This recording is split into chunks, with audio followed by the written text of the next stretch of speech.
Welcome everyone to the last round of Swiss. All these duelists have been playing their heart out for you guys today. I hope you've been enjoying a lot of the content we've been putting out.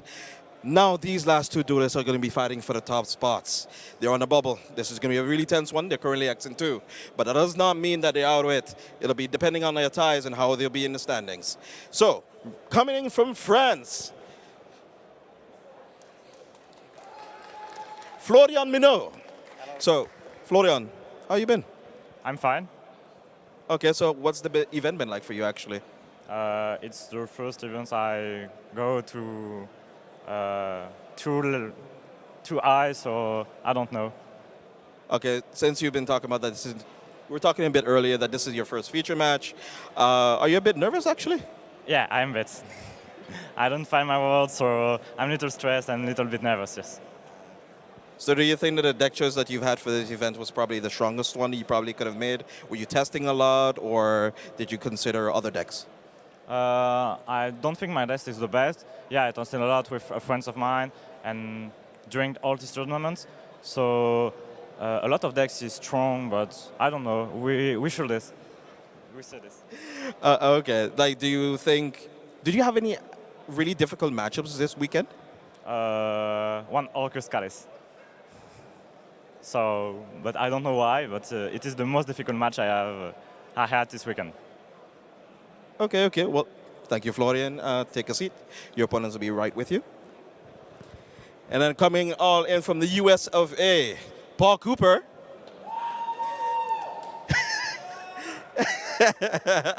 Looks like you got some fans in the crowd. You know, a little exhilarated about it. Now, Paul, you have a small little story to tell me, actually. Yeah. Could you tell me a bit more about it? Yes, so I got here today. Some friends told me today that I should probably show up and register, get here in line to register because there was a cap, but kind of just ignored it and showed up. It was capped, and I lost all hope, and I was about to go back to my hotel. But then I was heard that it's possible to maybe join in after round 2, wait around, join round 2, and haven't dropped a match since then. And yeah, it feels great. Well, a lot of you probably don't know. Paul was a prominent, player in the community back in the day. He took a bit of a break, come back into the game. How has it been from taking a break then to now? How has been playing events been like for you? Definitely, the game has definitely got a lot more complex and just a lot more just like thinking that you have to do. And so when I played, the game was more simpler, but now like you got a combo and so many cards, and so yeah, but I definitely see I like the game and how it's going, and I'm glad that it was able to change and like get more more fun and more complex. It's like chess, so I like chess. Okay, so you've been able to evolve and adapt and to change your strategy and basically adapt to the different metas that you've seen so far. Do you think, you haven't dropped the game yet? You haven't dropped the game yet. Do you think that you could probably take it, depending on how your ties end up? There's still, cross your fingers and hope that you get there. Do you think that you could probably make it? Well, I mean, it's going to be a slight chance, but I'm already pretty excited for and feel accomplished with what I've already done. So no matter what happens, if I end up winning and not topping, it's fine. Like, I got a great story to tell. I'm just here to have fun, and I'm having the most fun. Well, now you see from all across the world, all across the regions, from Europe to USA, everybody can still enjoy the game and have fun with it. So thank you for talking to me, Paul. You can take a seat and we can get started. So now, the players are getting ready. I know you guys are sure ready. And for the casters of this round, Marcello Barbetti and Stephen Jacobs. Welcome to round 11 of YCS London. We have one more last round of Swiss for you guys, and then we will have the top cut. And yeah, what can I say? Like, the stories like the one from Paul is what I love the most about the game. I have a lot of stories on my own, and when you travel with friends, you just go out, enjoy the event, then go for dinner, and these are the kind of story that you just go back and forth. You show up to an event, and you have that much passion to just join on an 0-2 record, and you go undefeated. So he's currently 8-0 technically, and playing still with a great chance to make it into the top cut. Yep. Such a beautiful story. Yeah. And if you take a look at both deck lists, I mean, I like the matchup here. For me, it's the first time seeing, well, not really the first time, but seeing Pendulums for me here in the feature match. So that's cool. I mean, I think we have had like so many decks here in the feature match, and that's something I like about this format. Anyway, so Pendulums versus Thunder. Who you think has the advantage? Paul is playing Pendulums, while Florian is playing the Thunder Dragon. It's a close one, because as JJ was saying, Paul haven't been playing a lot lately, but he was one of the best players, especially in the USA, for a lot of years. He was always like playing combo decks, and not a surprise that he is with Pendulum today. A very unique version, I gotta say, as well. He's playing cards like Sacred Sword of 7 stars, which is something we have not seen ever since Dragon Ruler. Yeah, a very combo-ish heavy version of the deck.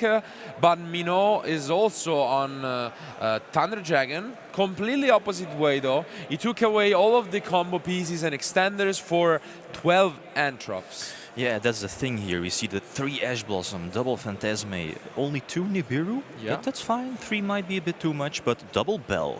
He's preferring Bell. And the impermanences as well. And the so impermanence, a lot of Anthrops. And although Pendulum is probably in the best deck at going first, because just like Lunalight, you can play around Anthrops very well. If your opponent is playing that many, it might get tough real quick, especially because just a single Colossus is very annoying to deal with. You know that like the Pendulum deck has so many spells, but most of them search. It will be an interesting one. I think the die roll might matter a lot, but at the end of the day, we will have a very good competitor, most likely in the top 32.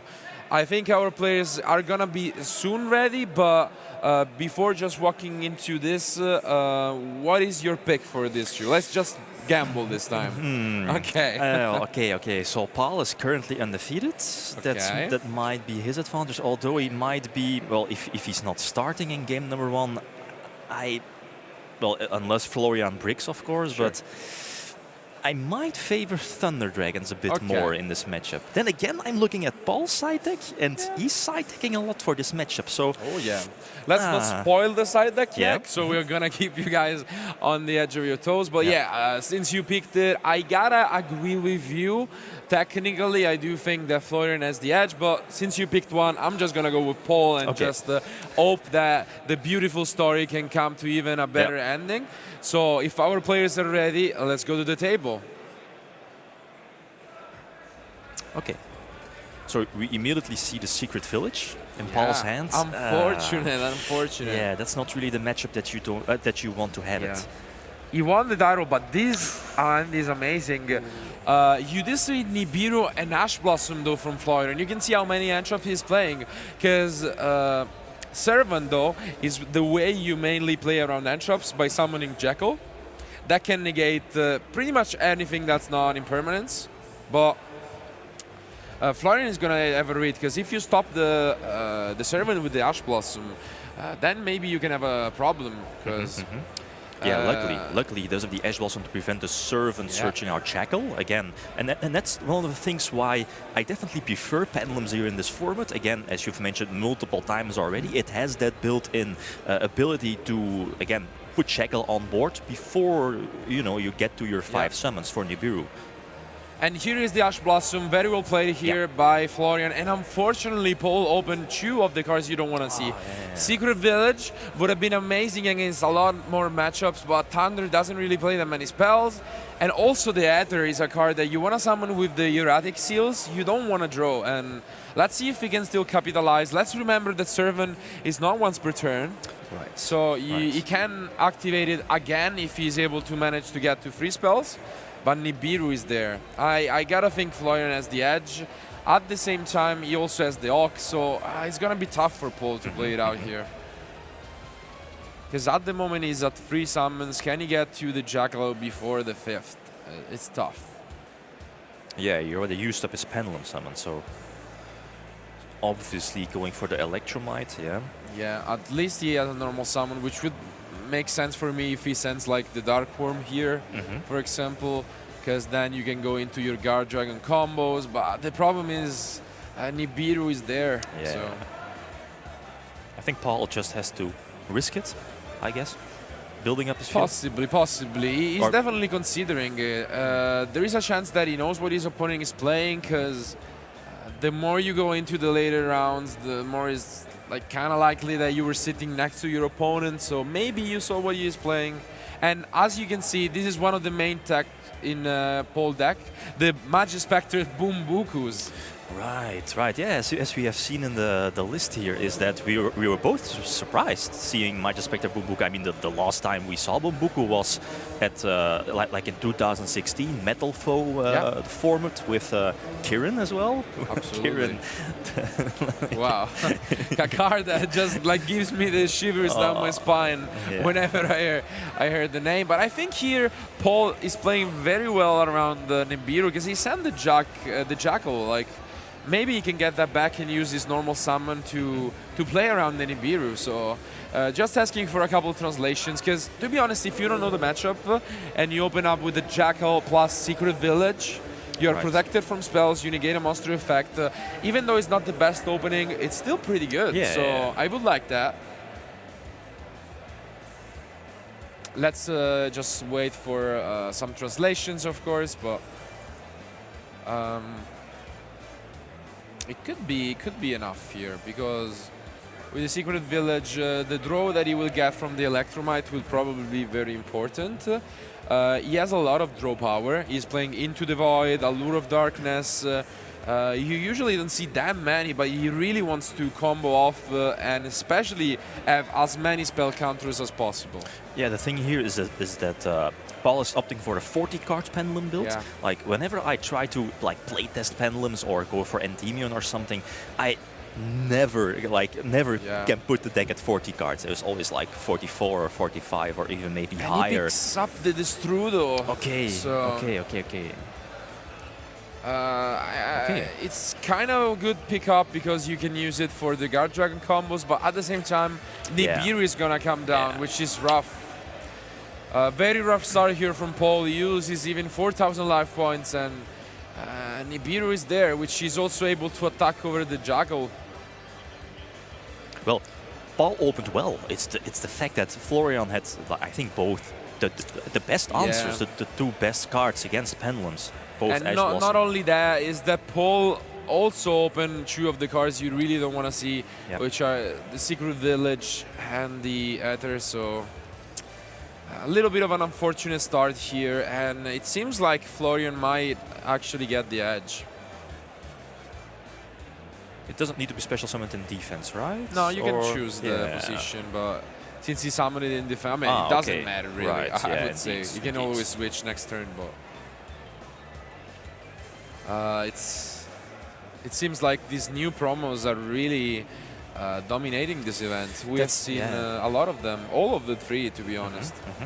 Yeah, Dimension Shifter, I think the only time or a deck that could use it was Thunder, at least from what we have seen, because again it's like a dark as well. But even in the Thunder deck, it's very strong. It's essentially a skip for most of the decks on the format. If you use it against Orcus or Salamangreat, they really have to pass turn. And in today's format, 2019, like giving up one turn or putting your opponent back one turn is just a lot. That's a lot. Most of the time game over. Yeah. So Allure of Darkness also really good if he draws into Dark or Roar. Picks up Impermanence for sure. I can't quite tell the other card was. And he already had the duo in the worst case scenario. Yeah. So Hawk is fine. Yeah, the Hawk was... Oh, and a Ghost Spell, okay. So even more interruptions, and this... he would probably just ask for how much attack and defense the token had, but he's pretty much free to do the follow-up. It isn't the best end, but, I mean, you still have Colossus and Nibiru. Yeah, that's true. Plus Impermanence, Ghost Spell, you can't complain that much, I would say. Right. Yeah, Impermanence against Pendulums, yeah, definitely. Do you see Paul coming back from this?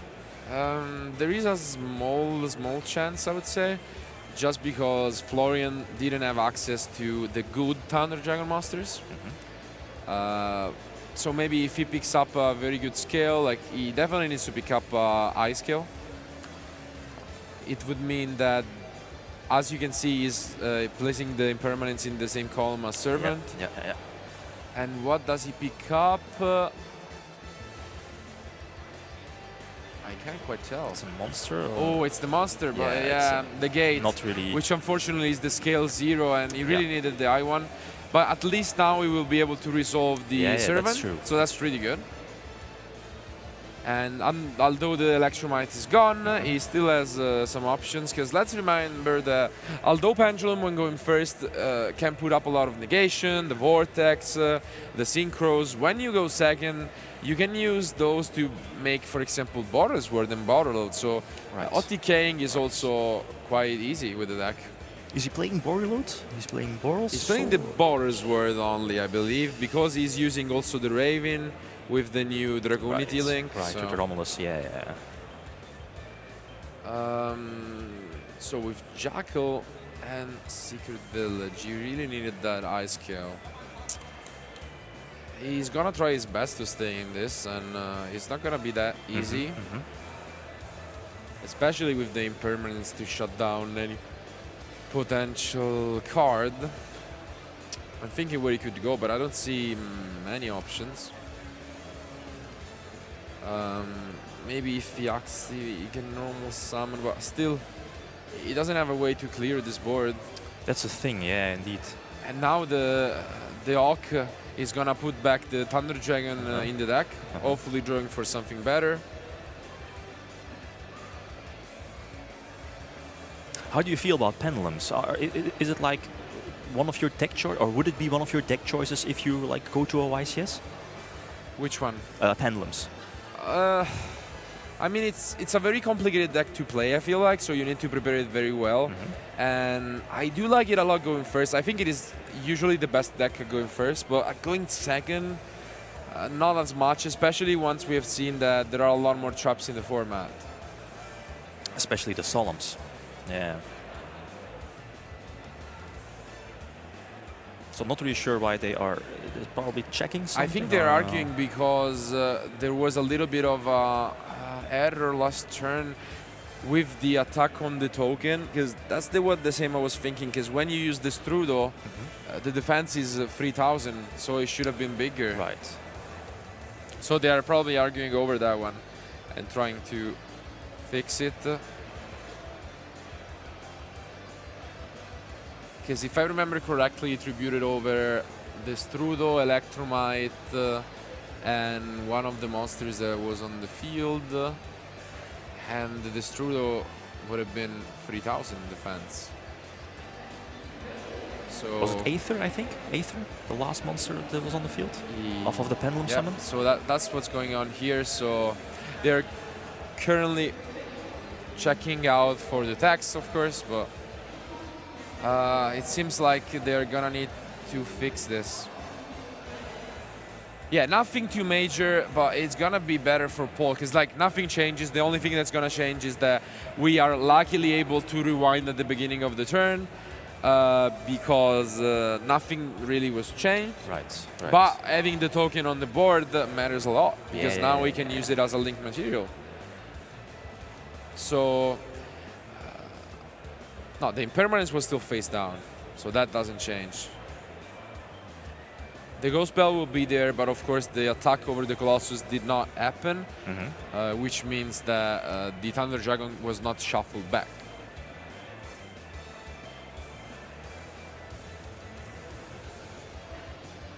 The draw also shouldn't matter, so I'm pretty sure that... I mean, I think you can rewind it by the turn where you activate just the gate 0 and keep going with the token on it. Because I don't think that matters much.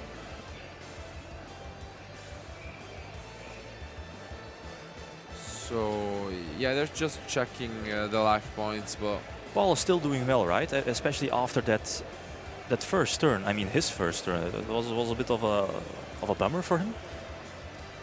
yeah, but you always have to keep your calm. You can't really blame it.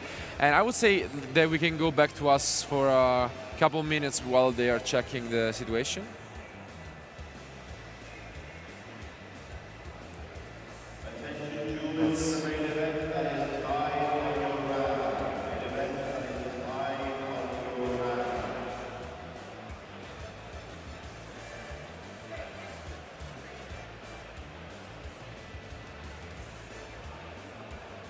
So probably just thinking, yeah, again, making sure like what the defense. Yeah, stat at is this of, point, it's pretty much fixed. They just wanted to figure it out, the defense, because as you were saying, Ether was there, the 3000 defense from the Strudo, so they fixed the life point counts, but I don't really see any other play from Florian that would change the outcome. Of course, now he's gonna know about the gate from his opponent, but yeah, as you can see, that didn't change.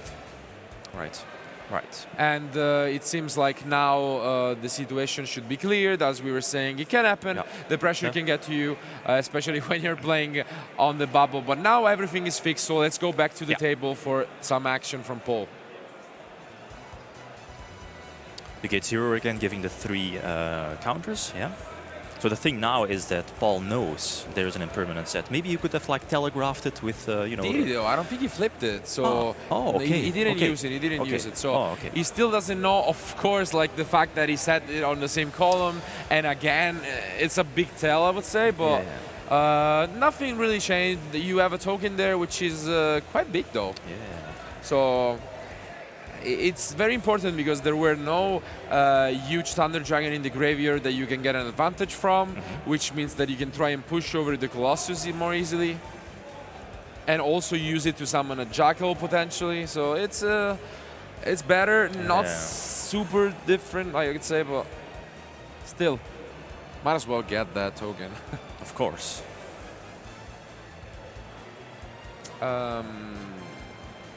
I don't think the options changed much. Do you basically see an extra beat stick, I guess. Yeah, indeed.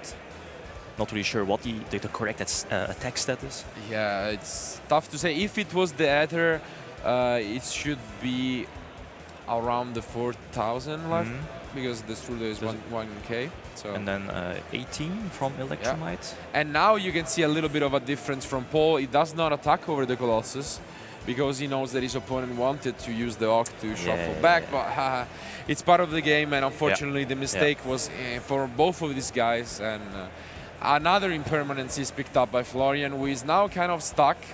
I wouldn't be surprised if he crashed with his Colossus just to try and draw some fresh cards. It is what makes the most sense in my opinion, and that's what we're gonna see. As expected. Also, right now the Endymion is live, so we don't have to overlook that, because you can always bounce back the card to negate a spell and trap. Yeah. Even though that's not really like too relevant against Thunder, it might be, you know, for Thunder Dragon Fusion or something. Possibly, absolutely. Let's see if he can pick up. He does. The gold sarcophagus is picked up by Florian, which is a big deal. So the Phantasmi, not so much, but the sarcophagus is amazing. You really needed to get things going. He needed some engine cards, and sarcophagus is one of the better ones. Yeah. We saw yesterday Mirko Zanelli using it in such an incredible way to outplay his opponent. Here, probably we're gonna see more of a traditional way. And yeah. Do you agree with this? Potentially negating the Endymion, you know, so he could use its Gold Sark. Do you think it wasn't better to just keep it and chain it there? Chain it too, yeah. I guess he could have bounced back his own, which would have prevented it, because I guess it's a close one. I don't know. I don't like that you give your opponent the card back. You know? Yeah, that's because true. I don't think it's cost, right, to bounce. It is not. That's why I really didn't like that. Right. Because if it was cost, I would have understood it, especially because you could have bounced back the Endymion. But since it's not cost, I feel like you could have waited and chained the impermanence to the Endymion, which could have been targeted though. Yeah, so Florian just passed, right? And there is a Bumbuku. Okay. Yeah, the problem is that he allowed it because you cannot target the Endymion actually while it has spell counters, you know, so you can't even impermanence it. Yeah, of course. Because as long as he has the counter, it cannot be destroyed by card effects or targeted, which is basically so tough to remove, especially for Sky Striker back in the day. But in this particular situation, maybe Paul has found a way back into this match. Yeah.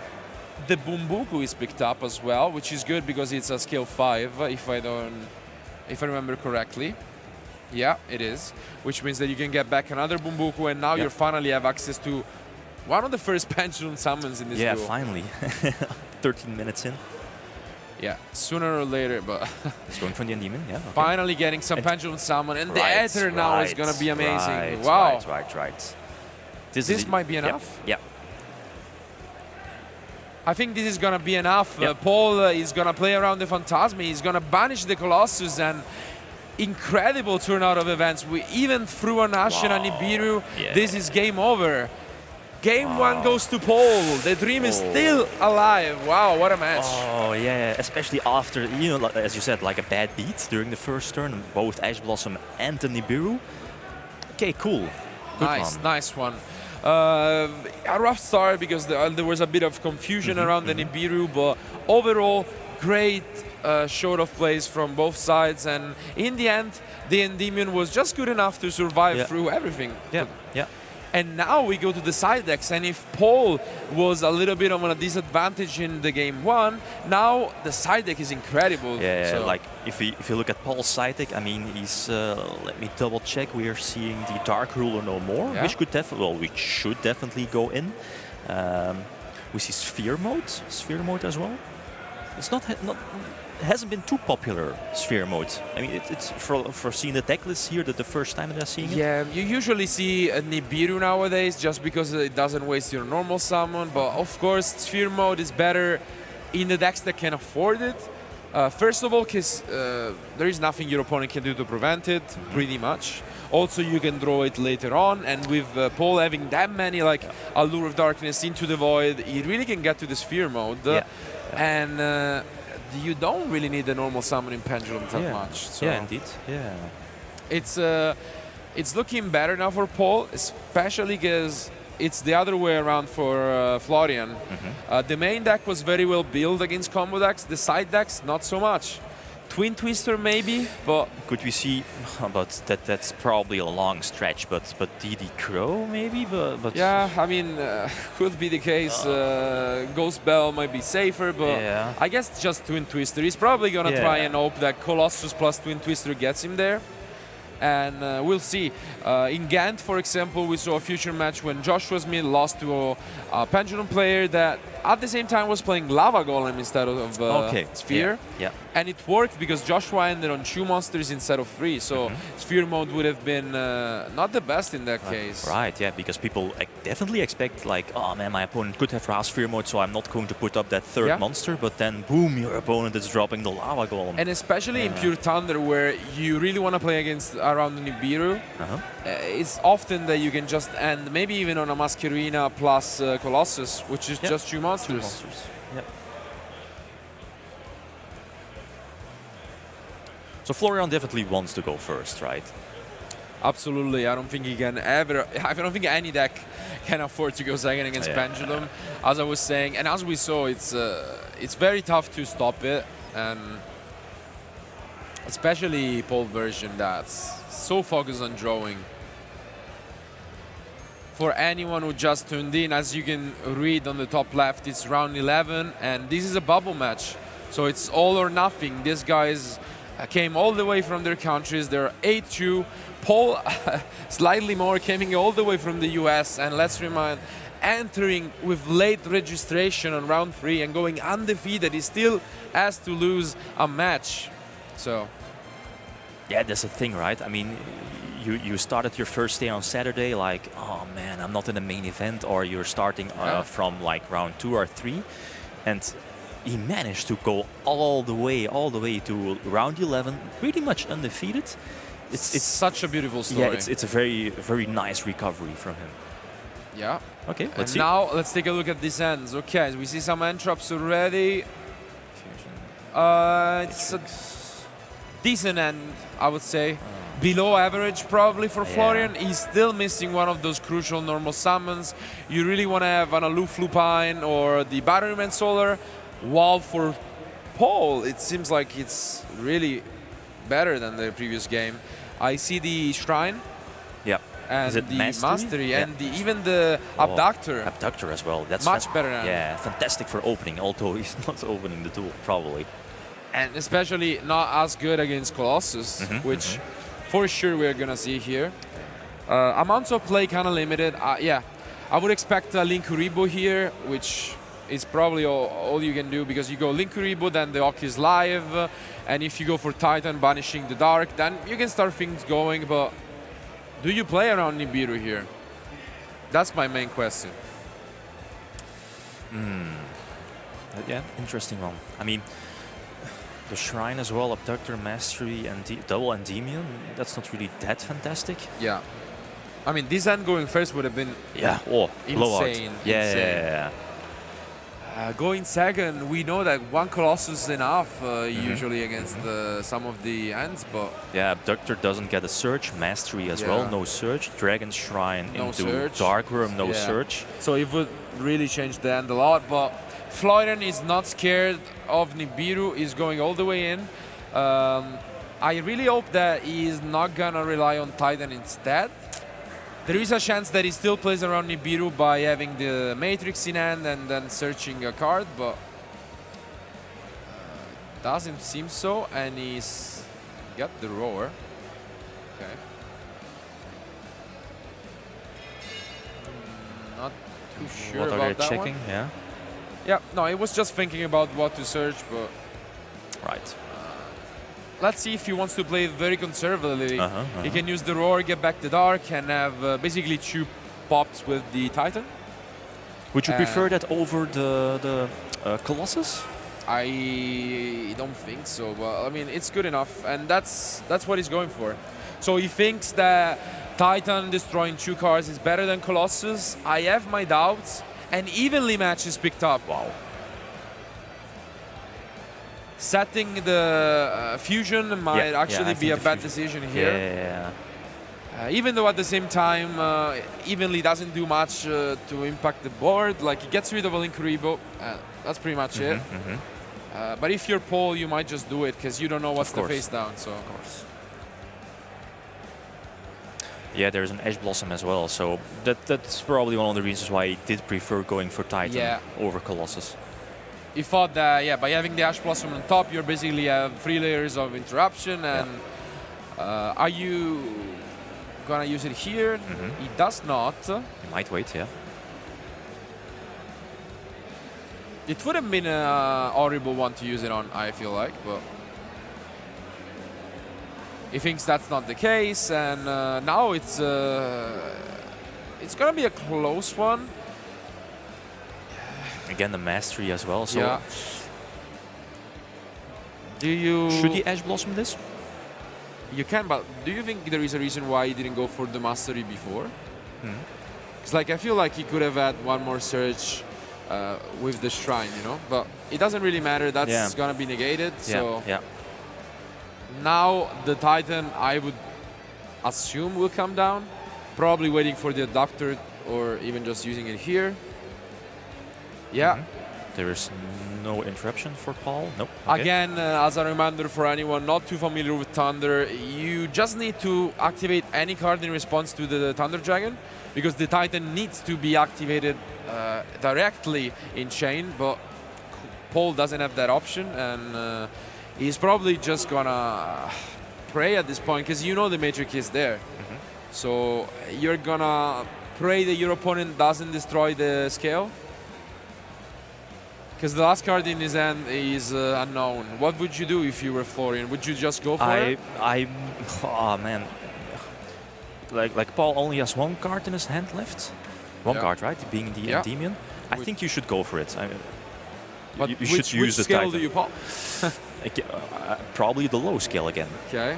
You just go for the old of the... Oh my! He was pointing at that. Last second he changed his mind, and this is gonna completely turn this game upside down. And Paul knows it, right? As you see it in his face. Absolutely. He's over, thinking. I don't know why. Like, he literally pointed at that, and the last second he switched, and yeah, it's not... You can see his Florian smiling, really regretting his decision, especially because the normal summon still isn't there for Paul. Wow. Every time we think Paul is about to lose, there is something coming out of his hat. A resourceful man, I guess. But And the thing here is that because of the evenly matched Florian lost his Thunder Dragon fusion as well. Yeah, which was an incredible recovery. Yeah, tool. which would have helped like a lot. And he's even more tools that he can pick up here. Hopefully he will not draw one of his side deck cards. Because let's remind, he also sided Sphere modes and Dark Lure no more. And you can see also in this game that Lava Golem would have been better against this specific deck. Right. Still, gonna be a close one. So you already used up his Pendulum Summon, right? He still has his normal summon? Or? Yeah, the normal summon wasn't used. What did he pick up? Bumbuku. Bumbuku, Aether as well. Okay. Okay. Do you see any recovery options from Florian here? At the moment, we know that he has the Dark in the Matrix, which means he's still in it. But yeah, I think he still has the advantage. What did he pick up here? Is it the Hawk? Hawk? Yeah, it's Hawk. Hawk, yeah. I think it is Hawk, and that's an amazing one. Oh wow, yeah, yes, Roaring Grave, I think, yeah. That. Ooh. Okay. What do you think about the Bambuku? Like he's not running any other Magic Spectres in the main deck, but only Bambuku? Why do you think he's preferring that? I mean, it's something that we have seen in the past, even after Kirin was gone. And it is the same reason why Paul is using it here. Any normal summon that gets you a +1 in Pendulum is pretty good. And you can go for Totembeard, which is a nice negation from Spell and Traps. It's working out for him, so I don't blame it. But it wasn't an Hawk, it was the regular Thunder Dragon. So Paul got a turn, and he draws, unfortunately, the evenly matched. Oh. Still gonna have one more turn, and Florian needs to pick up something. Are we going to see another top deck? That would be fantastic. It's gonna be. It seems like it's a trend when we are doing commentary. We have all of these top deck wars, but some extra deck thing. Like he picks up the Batteryman Solar, but now he just used the last Thunder Dragon he had. By using the Dark in the End phase. That was a little bit of a mistake from Florian. I feel like he should have held that, because if you draw the Solar or any other normal summon, you just need it. Yeah. Another evenly matched. Oh, another evenly matched. This is crazy, yeah. Upstart Goblin, is he gonna get him there? Double evenly matched, really not what you want to see here. The Dark Worm though, so that's okay. But the Gate Zero is already gone.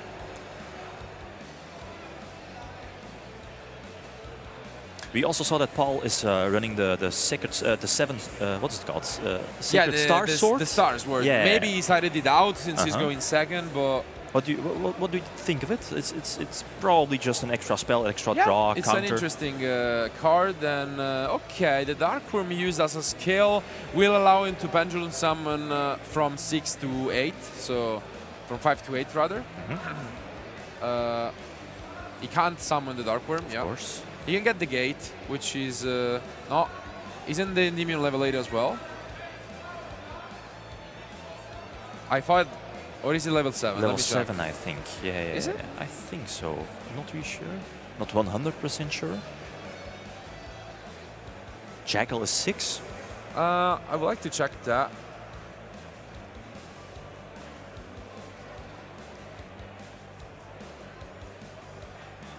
Yeah, because the up at the moment isn't showing. I guess it's level 7 because it would make sense that he could use it for the sword. So he's able to Pendulum Summon it, which is really good. Yeah, it is level 7, so he can summon it, and it's a lot of pressure. But finally, a really good pickup from Florian. This is a really close one. Yeah, it's going well back and forth, right? Again. Even though Paul is leading 1-0, there's only a little over 13 minutes left, so Florian needs to hurry up. Absolutely, and now once more in this game, things are turning upside down. You have the chance of shuffling back your hand, and it's tough. because Paul at this point doesn't even have much going on. The Aether is pretty good because if he doesn't get rid of your scales, you can Pendulum summon it afterwards, and every turn you're able to banish a card from your opponent. But can he finally get things going? Yeah, we haven't seen any strong like Pendulum or big board like the usual thing that Pendulum wants to do. We haven't seen that yet. Maybe if there will be like a third game, we might see that, but yeah. To be fair, this is the first game where they have really gone this much back and forth. yeah. And double impermanence. that's not what he wanted to see. Was it Hawk as well? The one monster card he drew? Let's check. So he's still resolving. Uh-huh. And the duo is gonna turn things upside down because he can attack over the Aether. Yeah. He can search any Thunder monster from your deck, which is also the reason why we sometimes see Denko Sekka. It's being searchable also by the fusion. So looking like Florian with a very neat top deck of Aloof Lupine has got this one down. I'm still thinking about that turn when he just end phase used the last Dark. There, if he kept it, I feel like he could have won one turn earlier. But you can see Paul really shaking his head with this double evenly. And to be fair, you can't blame him. If that would have been a Pendulum monster, even just one of them, I feel like he could have taken it last turn. Yeah, this might indeed be Florian's game. Yeah, is there a possibility that they might can OTK through like the two big monsters on his opponent's field? I mean, I don't think it matters much because with the double evenly being there, you really don't have anything to do even as a follow-up. Double impermanence, which means that you can negate both scales. At that point, what can you even do? It seems like if you're Paul, you gotta also consider what to do if you want to pick up your cards, because you take some time to do your combos in game 3, and I don't think you want to have a draw, because that would be the worst ending of the story for the weekend if they ended up in a draw here. Right. Yeah, and both players, because they're both X2, they if they draw, they definitely won't go or make the top cut. They would have both been out by having a draw here, which I really hope will not be the case, because that would be heartbreaking. We see the Endymion. Servant. Which allows him to Pendulum summon at least the level 4s in his extra deck. But well, it's his extra. Well, he has the Phoenix Zone, right? Yeah. So he could go for one. What are his options? I mean, yeah, there is. I really don't see much he can do. So double impermanence is gonna be too good. Yeah, he discarded one impermanence off of the Phoenix. Yeah. So there's one. One in the same column as Servant as well, which is very smart on his side. And it's basically Pendulum beatdown, as we have seen. It's a very unique game we are witnessing. Usually you see Pendulum nowadays more as a combo explosive deck, but back in the day, when it was first released, what caught the attention was that you can just keep on Pendulum summoning every turn, and if you put everything, like even in defense, then they have to attack, and if they don't get rid of his scales, then... Yeah, basically a once per turn return from a different dimension. Yeah, or soul charge, whatever you want to call it. Yeah. It's not as good, of course, nowadays because of the extra monster zones, but still pretty powerful. So,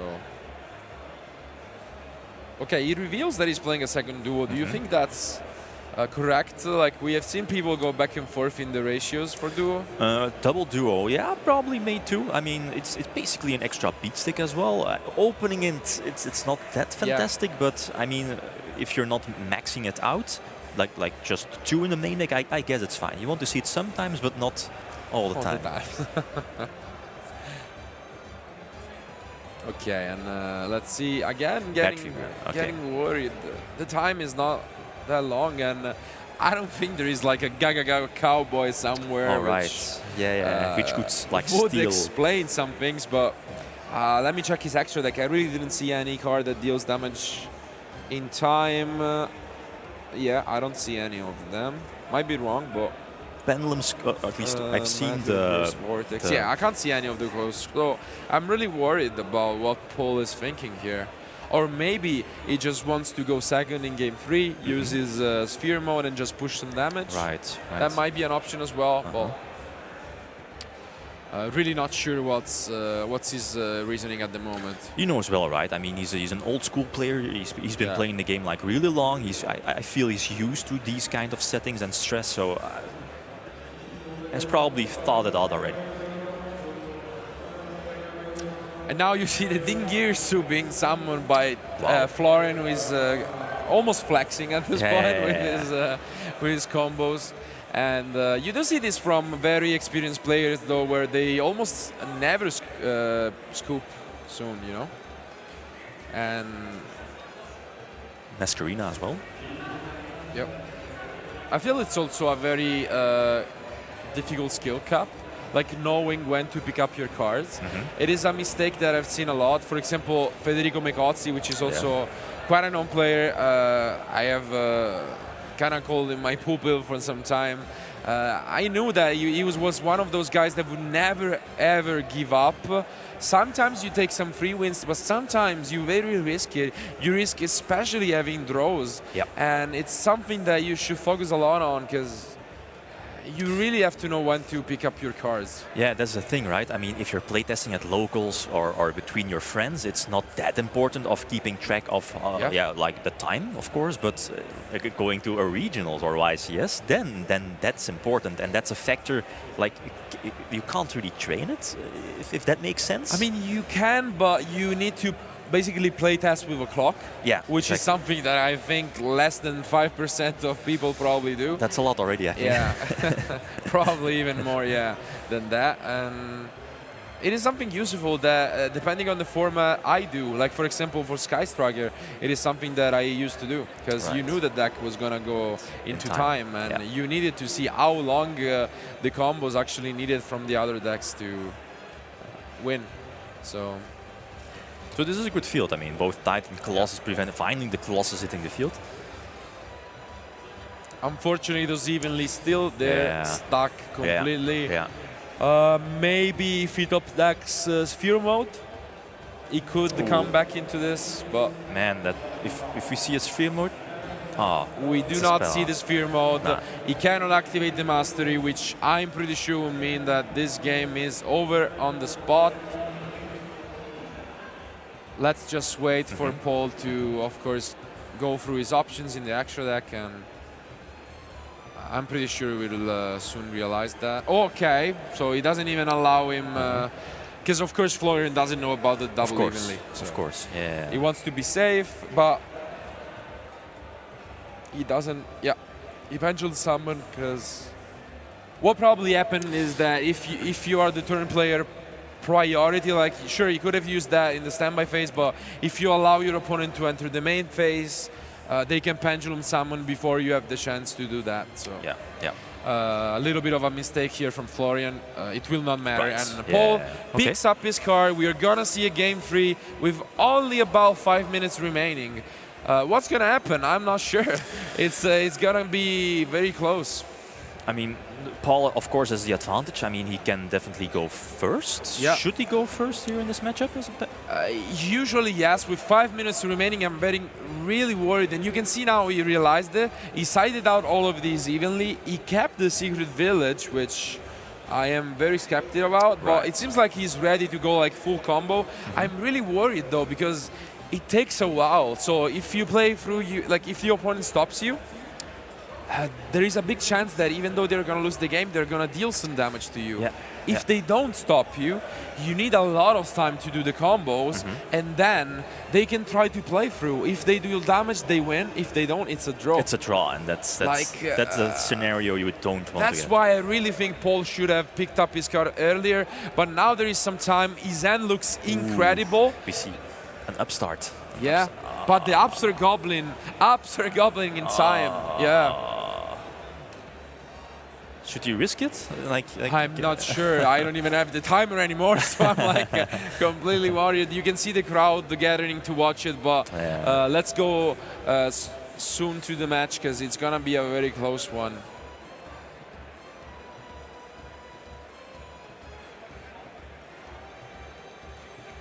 Yeah. And Okay. there he goes. So Abductor and Terraforming. Paul is going in.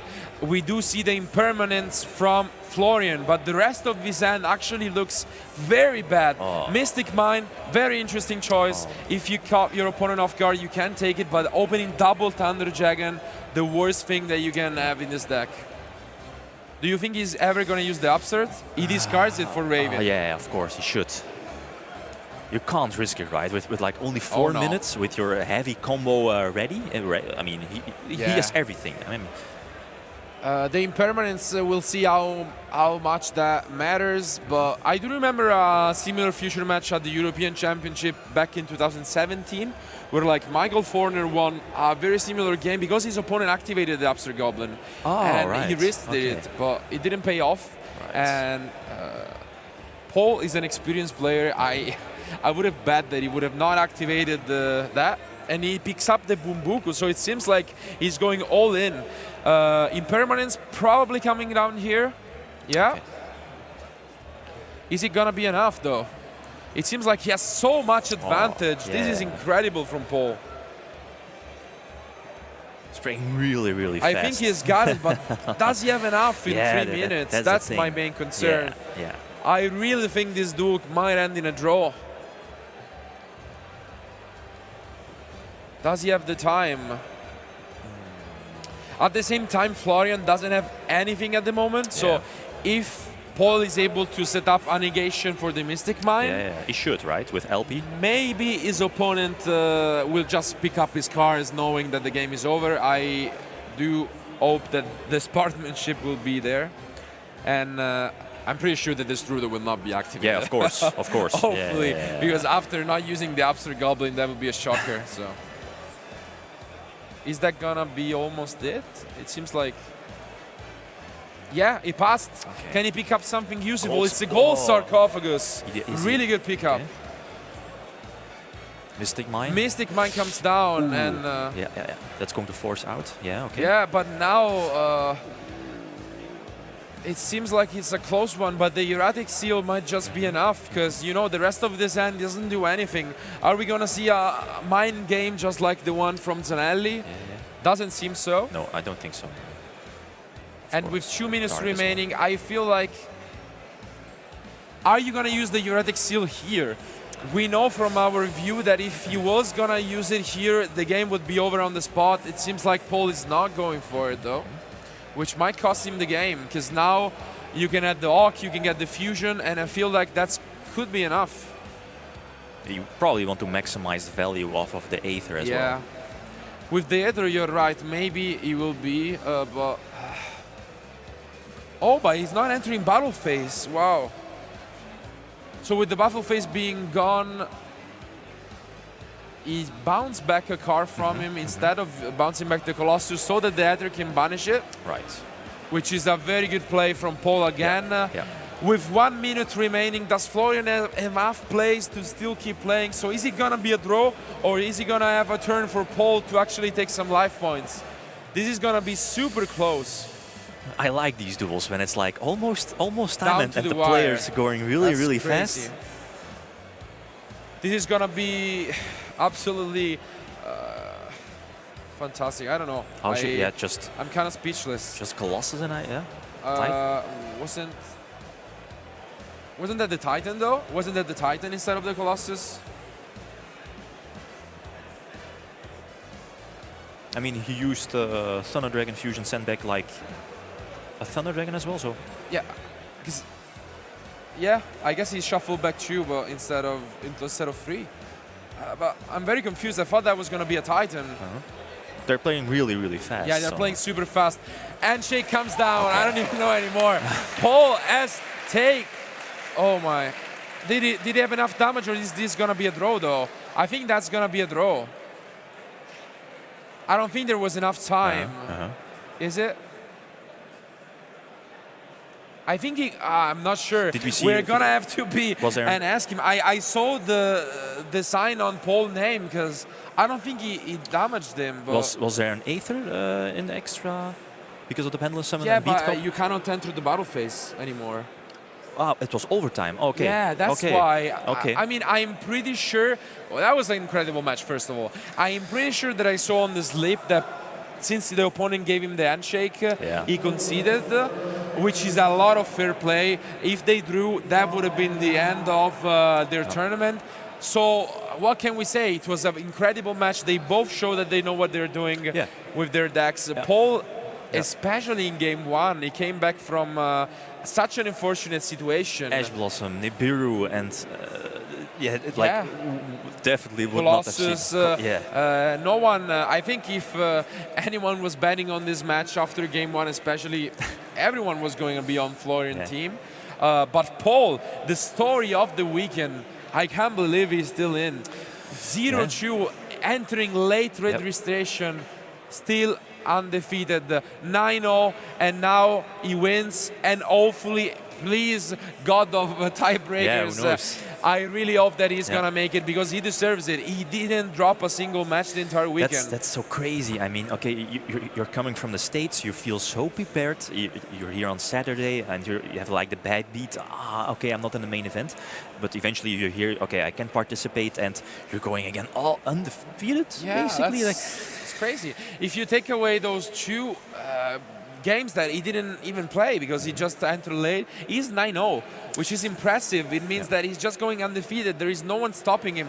This one was probably one of the closest yet because he didn't tell us that overall the tournament was smooth until now. This one really came to the wire. It could have been easily a draw. It could have been easily even Floyer's game.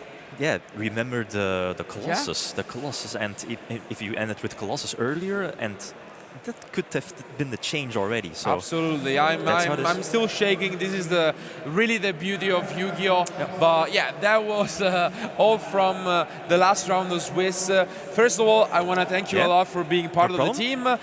He will not be joining us for the top 30 issue because, of course, you know, guys, that he focuses on the deck profiles. But I think you did an amazing job. It was a pleasure having you. So guys, keep watching and even go to your YouTube channel, of course, Lithium 2300. But now, keep watching. We have the top 30 issue soon. But first of all, we want to hear it from the man, Paul Cooper himself, with JJ. Thank you, Marcello. This was so awesome. Now tell me, man, how are you feeling? That was such an insane match, man. Yo, no, that game was the match was pretty good. I'm just in shock that like it played out the way it did. But the game two, I would have had a better chance of winning because when I used my Electrum Knight to pop my low scale, I only had 4 low scales left in my deck compared to 8 high scales. So mathematically, I should have destroyed the high scale because I would have had a higher time of drawing a high scale. And so because when I actually draw for Electrum, I drew a high scale. So if that was a low scale, I could have put more damage on board a lot sooner because I could have made a Link 2 and Pendulum something I could have killed him gate 2. But because he passed like 2 or 3 turns in a row or something like that, so I should have mathematically I should have went with the destroying the high scale. Yep. Like, you've been telling me, like, how much times have you been putting into this deck, actually? I know coming back, you told me a bit about the meta's been different and stuff like that, but how much time have you been putting into this deck, actually? Okay, so I started playing again, like, about April, and so I've been going to, like, a lot of different events with this deck. Like, I bubbled, like, the past 2 to 3 events, and all my friends have been ragging on me to tell me to put the deck down, but I told them, like, it is, in my opinion, the best deck. But since I've been so rusty and I've just been misplaying at all these tournaments, I'm like, yo, but the deck is actually the sauce. And so I'm finally glad that I finally have the list because I've been playtesting every day for 3 weeks straight, like 2 hours. And so I should have the most testing in the room. And so I kind of figured out the format with the deck. But I'm just excited to take it to YCS Pasadena and maybe Peru next weekend because I'm feeling hot. So, yeah. Now you heard him. He's coming. He's coming. Get ready. But thank you for coming on, man. You've been a good sport. Thank you for stopping on by. That was the last round of Swiss. This guy got his win in. We'll see if he makes it. You know, fingers crossed and everything. One shout out. He has like a shout out. All right. I'd like to give a special shout out to my love, Isabella Reichenberger. You're my girl. You always been my girl. All right. All right. Love of his life. Love you, Isabella. Okay, then. Now, there is more live coverage after this when we go to the top 32.